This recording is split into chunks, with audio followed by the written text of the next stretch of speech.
तो ये तुम्हारी बुक में 6th चैप्टर है, किस नाम से? Lines and angles. ठीक है, तो एंगल्स क्या होता है और लाइन्स क्या होता है, थोड़ा इसी बारे में हम पहले बात कर लेते हैं। एक वर्ड होता है लाइन सेगमेंट भी होता है। तो देखते हैं, देखो पहले डिफरेंस देखते हैं, लाइन क्या होता है, लाइन सेगमेंट क्या होता है।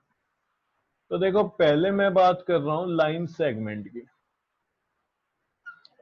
तो अगर मैं तुम्हें कह रहा हूं कि एक लाइन सेगमेंट है ऑफ 5 सेंटीमीटर, तो इसका क्या मतलब है कि तुम ऐसे कुछ बना रहे होंगे, स्केल पे देखोगे जितना 5 सेंटीमीटर है उतना यहाँ पे बना दो।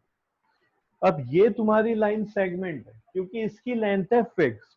इसको अगर तुम 5 सेंटीमीटर बोल रहे हो तो फिर ये भाई 5 सेंटीमीटर ही है। तो जहां पे फिक्स लेंथ होती है, यानी कि दोनों के दोनों एंड फिक्स्ड हो जाते हैं, उसी को हम बोलते हैं लाइन सेगमेंट। क्लियर है? फिर लाइन क्या होता है? लाइन की कोई फिक्स लेंथ नहीं होती। ये लाइन है, ठीक है, ये क्या है? लाइन है, तो इसकी कोई फिक्स लेंथ नहीं है। जिस साइड एरो बना हुआ है तुम इसको स्ट्रेट उधर भी आगे बढ़ा सकते हो, इंक्रीज कर सकते हो, और इधर बैकवर्ड भी इंक्रीज कर सकते हो। यानी कि इसी लाइन को तुम ऐसे भी बना सकते हो। ठीक है, उसी जगह पे ऐसे ही बना सकते हो। दूसरे में समझ रहे हो? जितना भी एक्सटेंड करने में कर सकते हैं। हाँ, दोनों साइड में तुम इसको एक्सटेंड कर सकते हो, इसको तुम छोटा भी कर सकते हो। तो ये क्या हो गई? लाइन हो गई। ठीक है, लेकिन जहाँ पे तुम्हें फिक्स लेंथ देते हैं उसको बोलते हैं लाइन सेगमेंट। इसलिए जब तुमने पहले कभी कंस्ट्रक्शन में, ठीक है, कोई लाइन बनाई होगी तो वहां पे लिखा रहता है draw a line segment of this metre या सेंटीमीटर, सेंटीमीटर में दिया होता है। ठीक है, 10 सेंटीमीटर, 8 सेंटीमीटर, तो वहां पे लिखा होता है draw a line of 10 centimetre. Clear है? तो वहां पे कभी नहीं आता है draw a line, sorry, draw a line segment लिखा आता है वहां पे, कभी ये नहीं आएगा ड्रॉ अ लाइन। तो क्योंकि लाइन की तो कोई फिक्स लेंथ है ही नहीं, तो उसे हम कैसे कह देंगे कि भाई फिक्स हो गई 10 सेंटीमीटर की लाइन बनेगी? तो वहां पे हमेशा लिखा आता था ड्रॉ अ लाइन सेगमेंट। ठीक है, जो भी उसकी लेंथ बोल रहे होते थे उतनी लेंथ की तुम बनाओ उसको। तो ये लाइन सेगमेंट हो गई, ये हो गई लाइन। एक और वर्ड है एरो। क्या वर्ड है?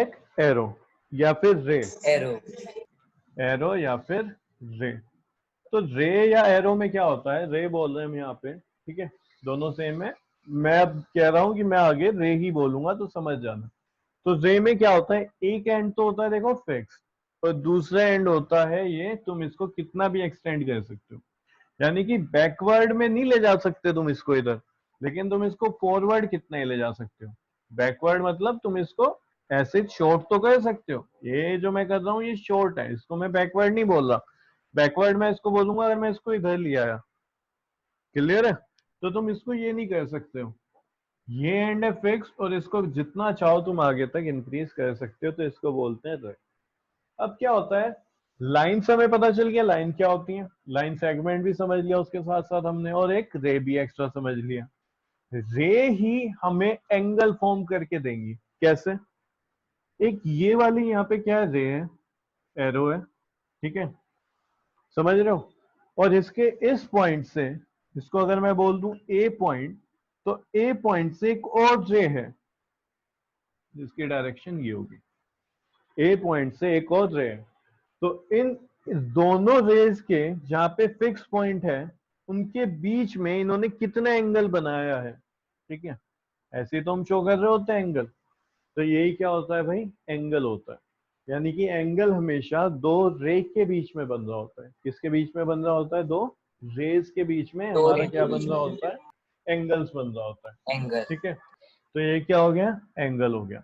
अब क्योंकि देखो क्या है, अगर मैं इसको बोलूं कि भाई ये 120 का एंगल है, क्या है ये? 120 डिग्री है। कितना हो गया? 120 डिग्री का ये हमारे पास एंगल है। एक मैंने ये बना दिया। क्या इसको भी मैं 120 लिख सकता हूँ क्या? यहाँ पे ए पॉइंट था, कुछ और ले लो, बी ले लो, चलो। क्या इसको भी मैं 120 लिख सकता हूँ? यस सर, लिख सकते हैं। लिख सकते हैं। Yes sir. लेकिन मुझे तो दोनों में ना डिफरेंस सा लग रहा है कुछ। क्या डिफरेंस लग रहा है? ये इतना छोटा सा है रेज यहाँ पे, इसकी रेज बड़ी है, तो फिर ये एंगल छोटा नहीं होना चाहिए था क्या? सर वो भले ही छोटा है पर सर उसका छोटे एंगल बड़े नहीं से नहीं है, होता। पर उसका एंगल नहीं बढ़ा, हाँ उसका एंगल बिल्कुल उतना ही ठीक रहा है है, सर, बस यही 120 चीज डिग्री। मुझे, हाँ हाँ ठीक है। तो देखो यही बात तो समझनी थी यहाँ पे कि एंगल ना डिपेंड करता है, ये जो रेज हैं ये एक दूसरे से कितना इंक्लाइन या डिक्लाइन है, एक दूसरे से कितनी दूर या पास है उस फिक्स पॉइंट से, ना कि ये रेज कितनी बड़ी छोटी है। इसको तो तुम इतना भी बना सकते हो और इसको बढ़ा भी सकते हो, यानी ये और ये सेम ही है, यहाँ पे भी 120 डिग्री है और ये भी 120 डिग्री है। तो 120 डिग्री जो एंगल है वो डिपेंड करता है कि एक दूसरे से उस फिक्स पॉइंट से कितनी दूर या पास में, ठीक है, कितना इंक्लाइन और डिक्लाइन हो रही है। क्लियर है? तो वो डिपेंड करता है इस पे। तो ये एंगल 120 है तो ये भी 120 है। तुम बनाने को एक छोटा सा ये भी बना सकते हो और इसको भी बोल सकते हो कि भाई ये एंगल 120 है। क्लियर है? इनके बीच में जो एंगल है ये भी 120 है। तो रेज की कितनी लेंथ है उस पर डिपेंड नहीं करता, क्योंकि एक साइड तो वो इनफाइनाइट है, कितनी भी तुम बढ़ा सकते हो, कोई लेंथ ही नहीं है इस साइड में, बस ये पॉइंट तो फिक्स है। ये पॉइंट फिक्स है, इसको चाहे इधर इंक्रीज कर दो कितने, चाहे इसको इधर इंक्रीज कर दो। तो ये होता है एंगल। कई बार हम ऐसे ही करेंगे क्वेश्चन में कि रेज को इंक्रीज कर देंगे, इसलिए मैं तुम्हें बता रहा हूँ। जिस बच्चे को ज्यादा, जिसका बेस अभी अच्छा नहीं है, उसे लगता है कि ये तो फिर एंगल भी बड़ा हो गया होगा, ये तुम गलत कर रहे हैं, ऐसा तुम कह नहीं सकते, हम कर सकते हैं। हम लाइन में, यानी जिधर भी एरो बन रहा होगा ना, चाहे वो रे में हो चाहे वो लाइन में हो, वो वाली साइड हम इंक्रीज कर सकते हैं। तो इसी तरीके से हम लाइन में भी कर पा रहे थे, इधर भी और इधर भी इसको इंक्रीज कर सकते थे। या हम रे को भी इंक्रीज कर सकते हैं इस साइड में और इस साइड में इसको कर सकते हैं। ठीक है? तो ये थोड़ा बेसिक सा था बहुत। तो लाइंस और एंगल्स क्या होते हैं, लाइन सेगमेंट क्या होता है, रे क्या होता है, उसमें थोड़ा थोड़ा हमने डिफरेंस पता कर लिया है। अब एक छोटी सी बात है जो तुम पहले कर चुके हो, इसमें ऐसा कुछ नया नहीं है। क्या? मैं यहाँ पे दो लाइन ले रहा हूँ और ये लाइन है पैरेलल, ऐसा मैं तुम्हें बोल रहा हूँ। ठीक है? तो अगर मैं तुम्हें बोल रहा हूँ पैरेलल, यानी क्वेश्चन में दिया हुआ है, तो तुम मान के चलोगे पैरेलल है। तो एक लाइन हो गई एल, दूसरी लाइन हो गई एम, तो मैंने यहाँ पे लिख दिया भाई एल पैरेलल है एम के। ठीक है? ये सिंबल होता है पैरेलल का। तो यहाँ पे एल पैरेलल है एम के। एक ये भी लाइन ही है, अगर तुम देखो ये भी क्या है, लाइन। और ये है क्यू, इस लाइन को मैं बोल रहा हूँ क्यू, तो मैं क्या लिखूंगा, Q is transversal of lines L and M. तो ये क्या हो गई, ट्रांसवर्सल हो गई। ठीक है? ये तुमने पढ़ा ही हुआ है, पहले 8th में ही पढ़ा है शायद, साइंस यस सर, 7th में था यस सर तुम्हारे, है पढ़ा ना? है। 7th में भी होता यस है ये। सर। तो ये क्यू क्या हो गया, ट्रांसवर्सल हो गया लाइंस का एल और एम का, और एल और एम यहाँ पे पैरेलल है। अब देखो ये फिक्स पॉइंट है भाई, ये इधर भी यहाँ पे रहे, इधर भी रहे, यानी ये एंगल है, ये भी एक एंगल है, ये भी एक एंगल है, ये भी एक एंगल है। अब क्यों ना इनको नाम दे दिया जाए। तो इसका मैं बोल रहा हूँ 1, इसको बोल रहा हूँ 2, इसको 3, इसको 4। ये हमने नाम दिए इनको। ये एंगल 1 डिग्री के बराबर नहीं है या 2 डिग्री के, डिग्री नहीं लिखा है, इसको लिखते हैं 5, 6, 7, 8। ठीक है? अब यहाँ पे कुछ रूल्स होते हैं, देखो क्या होता है कि भाई कौन कौन से एंगल हैं और कौन कौन से एंगल इक्वल होते हैं, ये सब इसके बारे में हम बात करेंगे। तो सबसे पहले बात करते हैं वर्टिकली अपोजिट एंगल्स। ठीक है? ये मैं ये लिखते हैं तो इसका मतलब होता है एंगल्स। ठीक है? Vertically opposite angles. तो वर्टिकली अपोजिट एंगल्स अगर मैं यहाँ पे बात करूं तो एंगल 1 है किसके, एंगल 3 के, और वर्टिकली अपोजिट एंगल एंगल होते 3 हैं के। इक्वल। एंगल 3, दूसरा एंगल 2 इक्वल है एंगल 4 के, angle vertically 2, opposite angle angle. 4, angle 5 equal है angle 7, vertically angle 5 7 equal opposite. To angle 7, angle 6 equal है एंगल एंगल 8, 6 ये इक्वल भी टू एंगल। Vertically opposite. तो ये सब के सब क्या है, पेयर में वर्टिकली अपोजिट एंगल है। अब मैं तुमसे एक बात पूछ रहा हूँ, वर्टिकल अपोजिट एंगल। अगर ये लाइन एल और एम पैरेलल ना होती तो क्या ये तब भी वर्टिकली अपोजिट एंगल होते हैं? No sir. नहीं सर होते, या होते इक्वल ना होते, लेकिन ऐसा कुछ था? ये यस सर, ऐसा हो सकता है। ऐसा हो सकता है, लेकिन वर्टिकली अपोजिट एंगल होते हैं, ऐसा है। Yes sir. इक्वल ना होते, लेकिन तब यही कहना चाह रहे हो? तो देखो बात को यहाँ पे समझो। वर्टिकली अपोजिट एंगल ये दिया हुआ है तुम्हें, यहाँ पे बना रखी है मैंने एल लाइन, और ये हो गया ये क्यू। दूसरी लाइन मैंने गायब कर दी एम वाली। तो उसके अकॉर्डिंग ये 1, ये 3, 4 और ये 2। तो वर्टिकली अपोजिट एंगल के लिए दूसरी लाइन तो मुझे चाहिए ही नहीं, एम का तो इससे कोई लेना देना है ही नहीं भाई। यहाँ पे ध्यान दो, 1 किसके इक्वल है? 3 के। अगर ये नीचे वाला पोर्शन ना ठीक है। हो तब क्या दिक्कत है? तब भी है ही, समझ रहे हो? तब भी तो है ही ना वर्टिकली एंगल, और इक्वल भी है। क्लियर है? इक्वल भी है, यानी कि जितने भी हम यहाँ पे अभी एंगल पढ़ रहे होंगे ना, तो क्योंकि ये पढ़ाया जाता है एक साथ, वर्टिकली अपोजिट एंगल, ये एंगल लाइन, ये जो लाइन है यहाँ पे एल और एम पैरेलल है, ऐसे पढ़ाते हैं। तो उसमें क्या होता है, बच्चे के दिमाग में ये घुस जाता है कि ये चीज तभी है जब लाइन पैरेलल है। तो वर्टिकली अपोजिट एंगल के साथ भी यही होता होगा। अब मैं तुम्हें कह रहा हूं, तुम अब खुद सोच के बताओ, क्या इसमें एंगल 1 और 3 में जो रिलेशन है, उसमें इस लाइन का आना या आने से कुछ फर्क पड़ा है एल का, जो कि एम का, जो कि एल नो के सर, पैरेलल है? नहीं है। नो तो भाई सर। खुद सोच के नो बताओ, सर। तो क्या वर्टिकली अपोजिट नो एंगल ये सर। है अभी भी या नहीं है? यस सर, है, इक्वल भी है। No sir. है और इक्वल भी है। ये अभी भी वर्टिकली अपोजिट सर एंगल है और इक्वल भी है। देख का अर्थ है, एक बात ऐसी है कि मैं कह रहा हूँ इसको हटा दे, ये भूल जा, अब हमारे पास सिर्फ इतना है। तो यहाँ पे रिलेशन किस किस का है? 1 का 3 के साथ है, 2 का 4 के साथ है। इस लाइन से तो कोई मतलब ही नहीं हो रहा ना इसका, या इस लाइन से मतलब है एम से? नहीं, फर्क नो ही नहीं सर, इसका पड़ता है नहीं है। इसको। यहाँ पे एंगल 1 और एंगल 3 में रिलेशन है, तो इसके होने ना होने से क्या फर्क पड़ेगा? जब इसके होने ना होने से फर्क नहीं पड़ रहा, तो लाइन पैरेलल हो या ना हो उसका भी कुछ फर्क नहीं है। तो किसी भी केस में अगर दो लाइन पैरेलल है या नहीं है, इससे कोई लेना देना नहीं होता वर्टिकली अपोजिट एंगल्स को। सिर्फ इनका क्या होता है, एक्स बनना चाहिए। ध्यान दो, क्या बनना चाहिए? एक्स। बस अगर ये बन रहा है तो एंगल वर्टिकली अपोजिट है, अगर ये नहीं बन रहा तो एंगल वर्टिकली अपोजिट नहीं है। ठीक है? नहीं है। पैरेलल है लाइन, क्या है, इससे कोई मतलब नहीं है। अच्छा ये बताओ, ये जो यहां से सीधा जा रहा था, इसको अगर मैं टेढ़ा कर दूं, ठीक है, तो अब तुम इसको एक्स नहीं बोलोगे, सही है? अभी एक्स नहीं रहा, तो यस तुम सर, यहाँ पे वो क्या पूरे कहोगे, इम्प्रॉपर है। ये वाला एंगल इसके अपोजिट तो है, वर्टिकली अपोजिट तो है, लेकिन इक्वल नहीं है। क्या नहीं है? इक्वल नहीं है। साफ साफ तुम्हें दिखाई दे रहा है, अब ये इक्वल नहीं होगा। इक्वल तो नहीं है। ध्यान रखना, अगर कभी भी तुम्हें समझना हो कि भाई वर्टिकली अपोजिट है, तो अपने दिमाग से पहले ये चीज तो डिलीट कर दो कि पैरेलल लाइन देखोगे, वो लाइन देखोगे, कुछ नहीं देखना। सिर्फ तुम्हें ये देखना है कि वहां पे दो लाइन होनी चाहिए और वो एक दूसरे को ऐसे क्रॉस कर रही हो, यानी कि मैं जो बोल रहा हूँ तुम्हें एक्स बन रहा हूँ, और एक्स में भी तुम्हें ये चीज देखनी है, जो ये यहाँ से तुम्हारी ये लाइन है, ये इस तरीके से, ठीक है, ये ऐसे टेढ़ी तो नहीं हो गई, यानी ये एक ही लाइन है ना।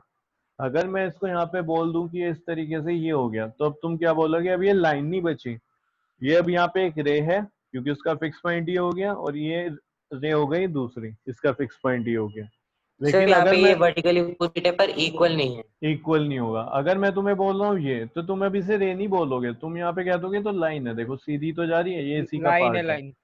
ठीक है? तो अगर दो लाइन इंटरसेक्ट कर रही हैं, तो क्या है वो, वर्टिकली अपोजिट एंगल्स उस केस में इक्वल होंगे। समझ रहे हो? क्या होंगे? इक्वल होंगे।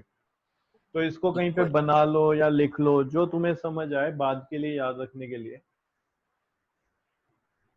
समझ रहे हो? तो तुम्हें ये ध्यान रखना है कि ये उसी पाथ पे चलती रहनी चाहिए, ऐसे नहीं हो कि ये डाइविएट हो जाए। डेविएशन नहीं आना चाहिए इसमें, मुड़ नहीं, ऐसा ना हो कि ये मुड़ जाए, उधर को निकल जाए या इधर को निकल जाए। अगर तुम बात कर रहे हो ये, तो इसको जब तुम पीछे करोगे तो ये ऐसे जाना चाहिए था, यानी लाइन बननी चाहिए थी। लाइन में कभी ऐसे नहीं होता कि तुम ये बोलो ये ऐसे जा रहा था और यहाँ से थोड़ा टेढ़ा हो गया, लाइन है। लाइन कभी मुड़ती नहीं है, लाइन हमेशा स्ट्रेट होती है, इस तरीके से चलेगी लाइन। तो बस ये याद रखना है वर्टिकली अपोजिट एंगल्स के लिए। चलो भाई ये हो गया, समझ आ गया होगा तुम्हें, पहले का इससे कोई लेना देना यस सर। नहीं है। अब बात करते हैं, इसको हटा दूं, ये लिख लिया ना तुमने, बना भी लिया कुछ? Yes sir. No sir. जल्दी से एक काम कर, इतना कर, ये बनाना है, उसके ऊपर ये लिख देना, ये वाली लाइन, और फिर 1 2 3 करके लिखेंगे।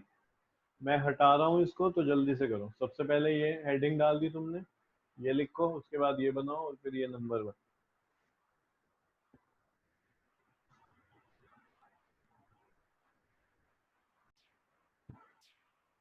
तो फर्स्ट हो गया हमारा vertically opposite angle.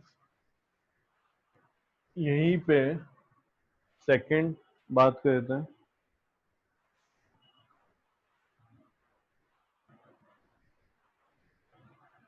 Corresponding angles. क्या? Corresponding angle. अब एक बात याद रखना, को वर्ड याद रखना, ठीक है? क्या याद रखोगे? को का मतलब होता है, को ठीक है, जो साथी हो, ठीक है, जो क्या हो? साथी हो। यहाँ पे उससे मिलता जुलता मैं तुम्हें समझाना चाह रहा हूँ, अपनी तरफ से मैं बोल रहा हूँ, तुम ऐसे याद रखोगे, को का मतलब है सेम साइड। क्या याद रखोगे? को का मतलब सेम साइड, सेम साइड। ठीक है? तो यहाँ पे कहीं पे लिख लेना कि भाई यहाँ पे जहाँ पे भी को होगा हम बोलेंगे सेम साइड। क्या बोलेंगे उसको भाई? Same side. तो सेम अगर साइड। मैं तुमसे बोलूं कि 1 के सेम साइड में कौन सा एंगल है, तो अब तुम कहोगे सर एंगल 4। कैसे पता चले सेम साइड कौन सी है? अगर मैं लाइन से बात करूं तो फिर 1 2 सेम हो गए। अगर मैं इससे बात करूं, एल से ना बात करके अब क्यू से बात करूं, तो फिर 1 4 है। तो जो सेम साइड देखनी है वो देखनी है ट्रांसवर्सल से। ये भी चीज याद होनी चाहिए। किससे? ट्रांसवर्सल से। तो अब अगर 1 का मैं पूछूं सेम साइड में कौन है, तो तुम कहोगे 1 के सेम साइड में एंगल 4 4। है, इधर ही 5 है और इधर ही 8 है। ये हो गया ना ट्रांसवर्सल के। तो ये सब एक तरफ है, ये बॉर्डर हो गया, ये सब एक कंट्री के मेंबर है। ये 2 3 6 7 ये सब एक साइड के हैं, ठीक है? तो अगर अब हम बात कर रहे हैं कोरेस्पोंडिंग, तो कोरेस्पोंडिंग में यानी 1 का जो कोरेस्पोंडिंग हो सकता है वो इसी साइड से कोई होगा, या तो 4 होगा या 5 होगा या 8 होगा। तो तुम्हें पता ही है कोरेस्पोंडिंग में 1 का कोरेस्पोंडिंग एंगल कौन सा है भाई? जल्दी बोलो, कौन सा होगा 1 का कोरेस्पोंडिंग? सर 4 5। 5 8? सर हाँ, 5। सर 5 5। होगा, ठीक है? तो 1 का कोरेस्पोंडिंग 5 है और 4 का कोरेस्पोंडिंग है 8। 8। कैसे याद करोगे? देखो, ऐसे समझो ये स्टेप है, सर वो लाइन के सीढ़ियां हैं। नीचे है। ये क्या है? सीढ़ियां हैं, ठीक है? तो सीढ़ी तुम है। यहाँ पे खड़े हो इस टाइम पे, ठीक है, यानी कि सीढ़ी के ऊपर वाली साइड में तुम सीधे खड़े हो। अब तुम्हें जंप करनी है, तो तुम बताओ कहाँ पे गिरोगे आके? तुम दूसरी सीढ़ी पे आके सर उसके गिरोगे, नीचे वाली सीढ़ी पे। ठीक है? नीचे वाली सीढ़ी पे आओगे और जैसे थे वैसे गिरोगे, ठीक है, इस तरीके से। तो तुम 1 पे थे, तो अगर तुम कूदोगे तो 5 पे आओगे। तो यही तुम्हारा क्या है? कोरस्पोंडिंग। अब अगर इस सीन को चेंज कर दिया जाए, यानी कि अभी जो है वो यहाँ पे है, तुम्हारी नजरों में उल्टा है वो, लेकिन वो तो बेचारा सीधा है। अगर उसकी साइड से देखा जाए, उसे अगर घुमा दिया जाए, वो कहेगा मैं तो सीधा हूँ। जैसे कि बात करते हैं, तुम्हें अजीब सा लग रहा होगा, ये हमारी अर्थ है, ठीक है? ये तो अर्थ नहीं है, सपोज करो ये अर्थ है। तो अर्थ की जो शेप बताई जाती है वो इस तरीके से ही है, स्फेयर है, पूरा स्फेयर नहीं है, ठीक है? इलोंगेटेड स्फेयर के तरीके से है, एक साइड से थोड़ा बाहर को ज्यादा निकला हुआ है। तो या बोर्ड पे दिखाता हूँ, तो ये तुम्हारा क्या हो गया? ये अर्थ है, सही है? अब ये बताओ तुम कहाँ पे खड़े हुए हो, कहाँ पे खड़े हुए होते हो? तो तुम कहोगे हम तो सर क्रस्ट इंडिया। पे हैं जी। हम हैं, हम तो क्रस्ट पे होते हैं, क्रस्ट ये रही, समझ रहे हो? यहाँ पे भी क्रस्ट है। तो मानो यहाँ पे अगर इंडिया है, तो जब तुम खड़े हुए हो ना, तो तुम अपने हिसाब से तो सीधे खड़े हुए हो, लेकिन अगर तुम्हें कोई बाहर से देखेगा तो तुम ऐसे हो, ये हो तुम, इमेजिन कर रहे हो? सर ये पॉइंट। यानी कि अगर कोई यहाँ से कहीं और से तुम्हें यूनिवर्स से दिख रहा है तो वो उसे ऐसा लगेगा कि ये अर्थ है, तुम ऐसे इस पे ऐसे टेढ़े लटके हुए हो, ऐसे हो जाओगे तुम। लेकिन नहीं हो रहा है, क्योंकि ग्रेविटी ऐसे अंदर की साइड, वो तुम्हें अंदर की साइड खींच रही है, तो तुम्हें ऐसे दिखाई दे रहा है कि तुम ये हो, सीधे खड़े हुए हो, लेकिन हो सकता है तुम ऐसे हो। यहाँ पे जो पर्सन होगा वो ऐसे होगा, ठीक है, यहाँ पे जो होगा वो इस तरीके से होगा, और यहाँ पे जो होगा वो इस तरीके से होगा। तो ये उल्टा थोड़ी है, ये तो अपनी जगह है। उसकी जगह पे तो अर्थ ऐसे है और वहां पे सभी ऐसे हैं, क्योंकि अर्थ अंदर की तरफ खींच रही है सबको। तो अगर मैं बात करूं यहाँ पे बिल्डिंग कैसे है, तो तुम कहोगे बिल्डिंग यहाँ पे ऐसे है, ये डोर है, और यहाँ पे बिल्डिंग कैसे है, तो तुम कहोगे ये। तो ये उल्टी थोड़ी हो गई कि इसके आदमी सारे ऐसे नीचे गिरेंगे, यहाँ पे सबका सिर लग रहा होगा आगे, वो अपनी जगह सीधे खड़े हैं, ये अपनी जगह सीधे खड़े हुए हैं।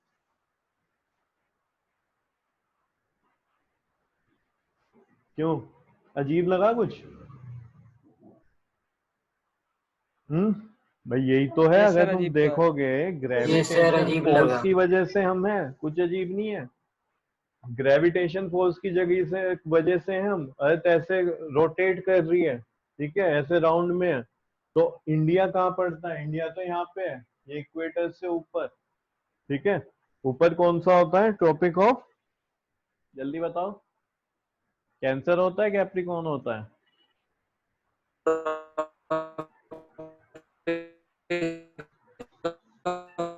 कैंसर। एक मिनट, एक मिनट, फोन सर आ रहा टॉपिक है, ऑफ कैंसर। एक होल्ड करो।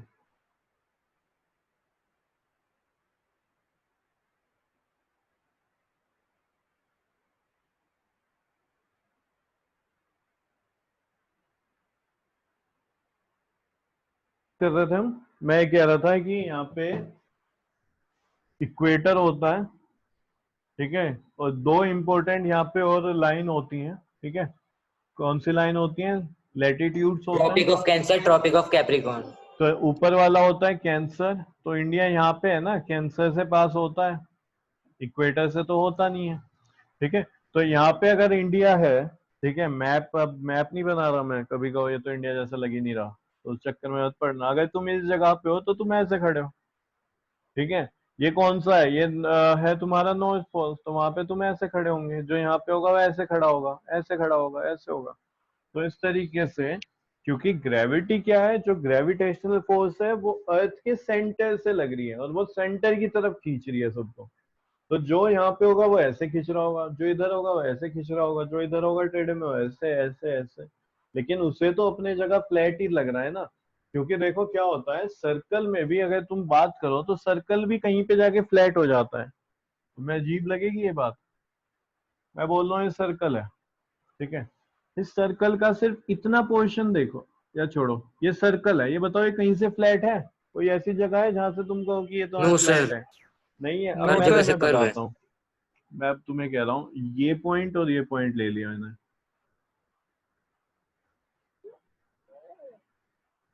कुछ देखो, मैंने अपने आप से कुछ नहीं बनाया, मैंने मार्कर मेरे हाथ से दूर है। ये देख पा रहे हो ये लाइन, ये कर्व लग रही है, स्ट्रेट लग रही है? सर ये तो एक पॉइंट है। पॉइंट नहीं है, थोड़ा बड़ा है। पॉइंट सर नहीं है देख नहीं रहे। तो दिख नहीं रही, चल थोड़ा बड़ा बना दो।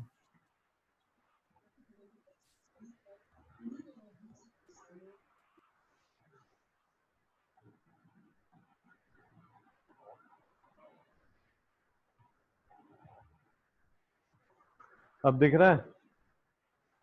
यस सर, अब लाइन। ये सर लाइन है। मतलब इस लाइन सेगमेंट जैसा लग रहा होगा ना, स्ट्रेट लग रहा होगा, ऐसे तो नहीं लग यस रहा सर। मुड़ता हुआ? Yes no sir. सर। तो अगर सर्कल का नो एक सर। छोटा सा पोर्शन लिया जाए स्फेयर का तो फ्लैट ही लगता है। समझ रहे हो कैसा लगता है? फ्लैट ही लगता है। अगर तुम खड़े हो तो वहां तुम्हें कोई दूसरा पर्सन खड़ा है, वो तुम्हें ऐसे नहीं दिखेगा, ठीक है। तो वो जो तुम्हें क्रस्ट लग रही है वो फ्लैट ही लगती है, तो हमें तो इसलिए ही फ्लैट लगता है। अगर कोई साइंस में हमें ये ना बताता कि जो अर्थ है वो स्फेरिकल है, फ्लैट नहीं है, तो हम तो ऐसे ही सोच रहे होते ना कि सब कुछ फ्लैट ही है, क्या पता होता हमें। क्लियर है? तो इसी तरीके से देखो, वहां पे जो पर्सन खड़ा है वो सीधा ही होता है, दोबारा टॉपिक पे लौटते हैं। कोरस्पॉन्डिंग को याद करने का तरीका मैं तुम्हें समझा रहा था कि को मीन्स होता है सेम साइड, और किसके सेम साइड? ट्रांसवर्सल के। तो ट्रांसवर्सल के सेम साइड सेम में अगर मैं साइड वन की बात करूं तो वन ट्रांसवर्सल। को कूदाओ, वन कूदेगा तो 5 पे आएगा, जैसे था वैसे ही गिरना चाहिए, सीधा था तो सीधा आके गिर गया 5 पे। 8 है, उल्टा है, लेकिन 8 अपने हिसाब से सीधा है, तो वो जब कूदेगा तो 4 पे आएगा। ये जब पर्सन जाएगा तो वो यहाँ पे आएगा, इस जगह पे। ठीक है, तो ये इसके लिए कोरस्पॉन्डिंग हो गया। तो 4 8 1 5। अगर इधर की बात करें तो क्या हो जाएगा? 2 6 2 6 3 7। 3 7। ठीक है, यहाँ पे ये बताओ, इस कोरस्पॉन्डिंग में ध्यान देना, इस कोरस्पॉन्डिंग में दोनों लाइन इन्वॉल्व हो रही हैं, एल और एम ये सर दोनों लाइन इन्वॉल्व यस हो सर, रही है ये इन्वॉल्व सिंगल है। क्योंकि लाइन भाई हो एक दूसरे सकती के है। ऊपर गिर रही है और कूद रही है। हाँ, मतलब दोनों इन्वॉल्व है ना, तो कोरस्पॉन्डिंग एंगल, यस सर। ध्यान दो, कोरस्पॉन्डिंग एंगल तभी इक्वल होगा जब दोनों लाइन, जैसे एल और एम है, पैरेलल है। अगर लाइन पैरेलल नहीं है तो कोरस्पॉन्डिंग एंगल इक्वल नहीं है। ध्यान से सुनते रहना, बोलना मत बिल्कुल भी। ये मैंने अब दोबारा से एल और एम बना दी, लेकिन अब पैरेलल नहीं है और ये क्यू है। ठीक है, तो यहाँ पे एंगल 1 है और ये एंगल 5 है, तो ये बताओ एंगल 1 और एंगल 5 इक्वल होंगे? No sir. नो अब सर। इक्वल नहीं होंगे। क्या है? कोरस्पॉन्डिंग एंगल है। Yes sir no sir. है। हाँ, कोरस्पॉन्डिंग एंगल तो इन्हें अब भी बोला जाएगा, क्योंकि सेम साइड है ट्रांसवर्सल के, और कूदेंगे भी उसी तरीके से। ठीक है, समझाने के तरीके से बताया था मैंने, मत कहना कूदने लग रहे हैं ये। यानी ये एंगल चेंज नहीं हुआ, एंगल इक्वल नहीं रहा, नाम अब भी इसका कोरस्पॉन्डिंग एंगल है। तो अगर मैं बोलूं कि भाई एंगल 1 और एंगल 5, तो तुम कहोगे एंगल 1 एंगल 5 कोरस्पॉन्डिंग है, लेकिन नॉट इक्वल है।